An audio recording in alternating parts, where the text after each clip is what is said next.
अहमद शाह अब्दालीचा राजकीय वंशज अमित शहा. अहमद शाह अब्दाली तो पण शहाच होता.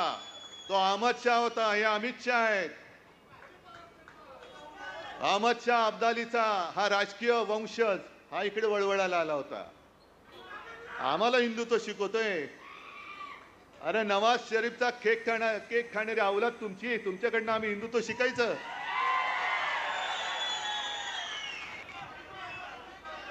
अहमद शाह अब्दालीचा राजकीय वंशज अमित शहा. अहमद शाह अब्दाली तो पण शहाच होता. तो अहमद शाह होता. हे अमित शाह आहेत. अहमद शाह अब्दालीचा हा राजकीय वंशज हा इकडे वळवळायला आला होता. आम्हाला हिंदुत्व शिकवतोय. अरे नवाज शरीफचा